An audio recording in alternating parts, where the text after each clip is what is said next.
Okay, Vicky, 16 years in the game. What's changed since you started? There's nets in the goals. I mean, where do I start? 16 years ago, in school, I got picked for the county team and started playing my first competitive women's game for Newcastle United. Really enjoyed it. Didn't think there was going to be an opportunity like it back then, but just never looked back. And in terms of the clubs you played for, you've also featured for Memphis University. What was that like playing over in the States? It was really good. It was another opportunity that came to us, and it was something that I had dreamed about doing for a number of years, and I had a couple of friends out there. We actually went on holiday out there together, and I went on a trial and went there, and it was the facilities, the attitude, the way the women's game was over there was just, it was a no-brainer to go. So. And in terms of the game itself, how does the game feature differ? Sorry.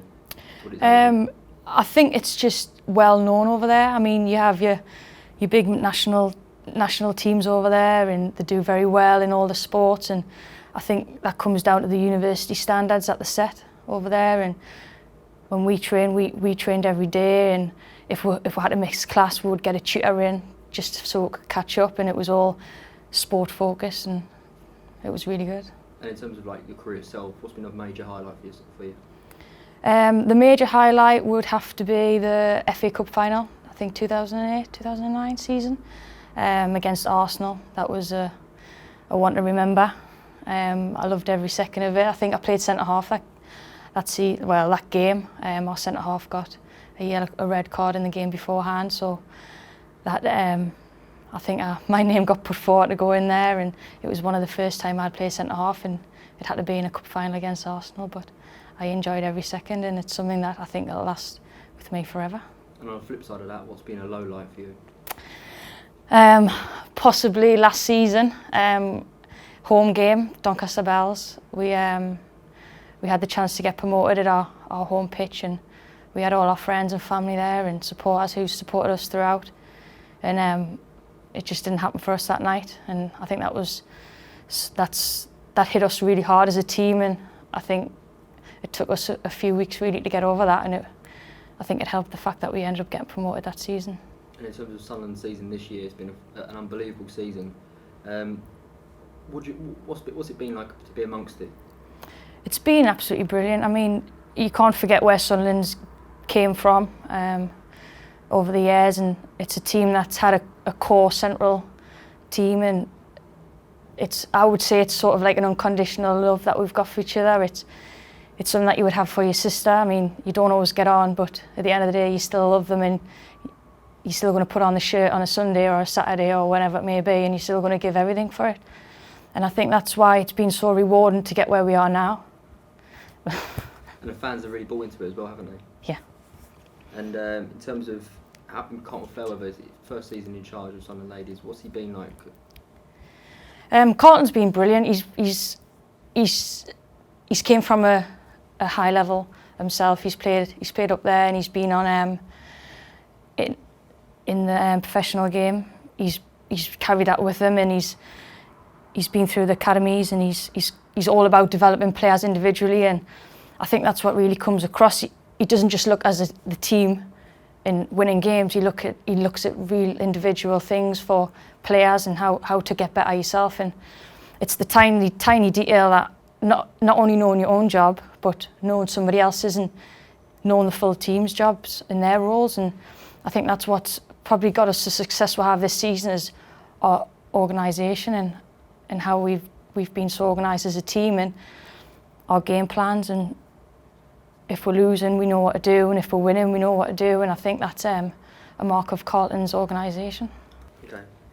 Last game this weekend against Chelsea, you must be wanting to end your career on a high note. Yes, it's great news that it's going to be broadcasted on BT Sport live as well. It's been such a great season for Sunderland in the top flight, and I think it's shown with some of our games and our results, and at one stage being top of the league for a number of weeks, which everyone was really thrilled about, the club and everyone who's connected to the club. It's somewhere where we want to be next year and the following years, and it's been a really good season for us, and hopefully on Sunday we can end on a high and maybe get a result. And in terms of Sunderland Ladies' future, it must be a bright one considering what it was when you first started, and you must be confident now that they can kick on really.